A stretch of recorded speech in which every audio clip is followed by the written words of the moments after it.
Hello everyone. पिछले video में हमने देखा था कि विलोपन विधि से दो चर वाले रैखिक समीकरण को कैसे हल करते हैं। आज के इस वीडियो में हम देखेंगे प्रतिस्थापन विधि से मतलब सब्स्टिट्यूशन मेथड से कैसे दो चर वाले रैखिक समीकरण को हल करते हैं, कैसे हल करके एक्स वाई का मान निकालते हैं। तो हमारे पास एक सवाल है। सवाल क्या है? X plus 3y equal to 6 and दूसरा समीकरण है 2x minus 3y equal to 12।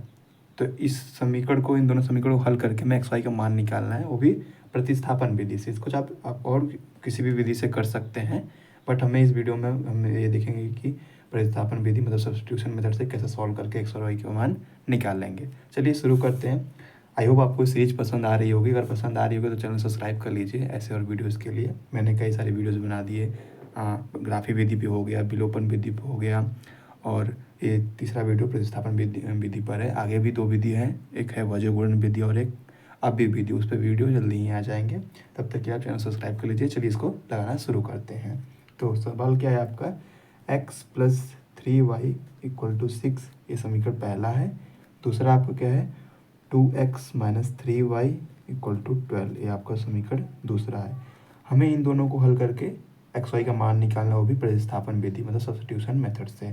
तो सब्स्टिट्यूशन मेथड में होता क्या है, जैसे नाम से आपको क्लियर लग रहा होगा, प्रतिस्थापन।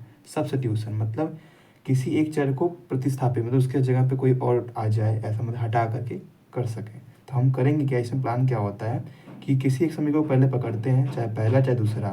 चलिए मान लीजिए हम पहला समीकरण पकड़ लिए, फिर हम करते क्या है कि एक्स और वाई में से किसी एक का मान निकालते हैं। मान निकालने का मतलब, मान लीजिए हमें एक्स का मान निकालना है, तो हम 3y को उधर भेज देंगे। तो हमारा क्या आ जाएगा, एक्स बराबर क्या आ जाएगा, 6 माइनस 3y आ जाएगा। तो हमें एक्स का मान मिल गया, उसको उठा के हम दूसरे वाले में रख देंगे।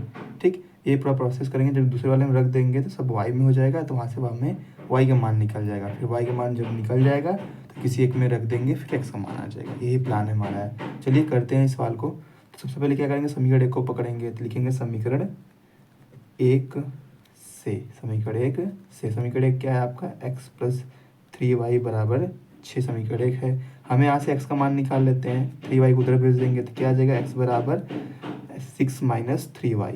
ये आपका x का मान है। इसको समीकरण 3 बना लेंगे, अभी ये आगे काम आएगा। तो x का मान क्या आ गया है, x बराबर 6 माइनस 3y। अब इसको उठा के हम इस दूसरे वाले समीकरण में रखेंगे। पहले वाले को पकड़े थे तब दूसरे वाले में रखेंगे, ऐसे दूसरा वाला पकड़ समीकरण लेते तो पहले वाले में रखते, उसी में आपको नहीं रखना, जिससे आप सॉल्व करके ऐसे निकालेंगे। ठीक है, तो यहाँ पे क्या लिखेंगे, एक्स का मान समीकरण 2 में रखने पर, तो यहाँ पे लिख देंगे एक्स का मान समीकरण 2 में रखने पर। ठीक, आप इंग्लिश में भी लिख देते हैं substituting x in equation second. ठीक है, तो यहाँ पे जब मान रख देंगे तो क्या है, समीकरण पहले 2 क्या उसको उतार लें, तो 2x है माइनस 3y है, ऊपर आप देख सकते हैं, बराबर 12 है। ये आपका हो गया।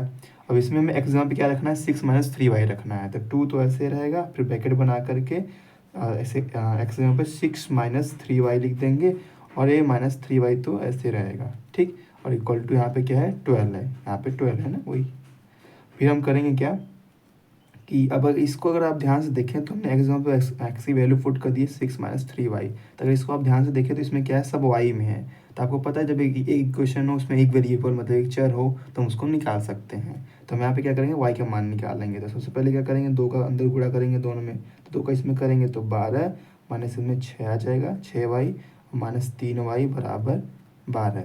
हम करेंगे क्या, 12 को उधर भेज देंगे तो घट जाएगा, तो क्या आ जाएगा, माइनस 6y और माइनस 3y इधर बचेंगे, उधर जाके 12 में से 12 घट जाएगा, तो यहाँ पे 0 बच जाएगा। ठीक है, यहाँ 12 है, इधर 12 जाएगा, माइनस में हो जाएगा।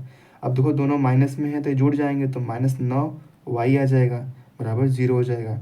अब हमें y का मान निकालना है, तो y का मान कितना आ जाएगा, y का मान आपका आ जाएगा y बराबर 0 आ जाएगा।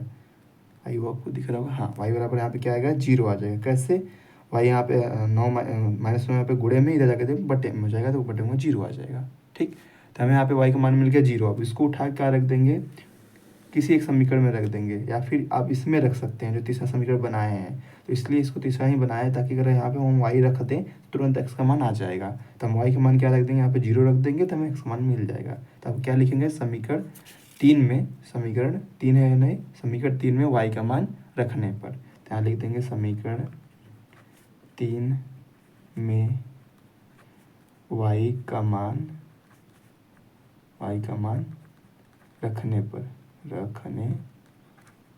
ठीक, ये आपका होगा समीकरण 3 क्या है आपका, x बराबर 6 माइनस 3y, यही आपका समीकरण 3 है। अब इसमें y जहाँ पे क्या रख देंगे, 0 रख देंगे, y का मान 0 यहाँ पे नीचे है, तो x बराबर क्या हो जाएगा 6 माइनस 3 इंटू 0, तो x बराबर क्या हो जाएगा 6 माइनस 0 और x का मान आपका 6 आ गया।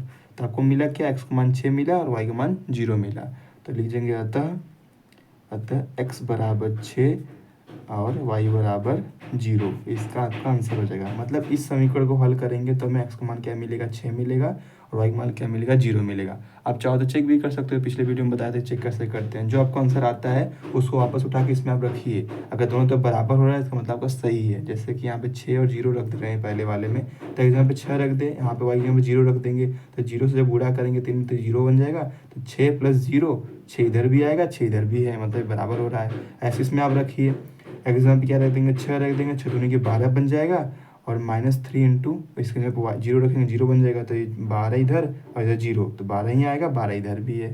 ठीक है, मतलब ये बराबर बराबर हो रहे हैं। तो आप हर बार ऐसा आप अपना आंसर निकाल करके खुद चेक भी कर सकते हैं, जिससे आपको पता चल जाएगा कि आपका सवाल सही हुआ है। आई होप आपको समझ में आया होगा। ऐसे ही सब प्रतिस्थापन विधि करते हैं, हमें सब एक को पकड़ते हैं, वहाँ से एक वेरिएबल का मान निकालते हैं, दूसरे में उसको रख देते हैं, फिर वहाँ से एक एक्स और वाई निकाल लेते हैं, फिर उसको तीसरे वाले में रख करके वहाँ से दूसरा वाला मान निकाल लेते हैं। ये था आपका प्रतिस्थापन विधि से हल कैसे करते हैं। आई होप आपको समझ में आया होगा। ऐसे और वीडियोस के लिए चैनल सब्सक्राइब कर लीजिए, आगे और भी वीडियोस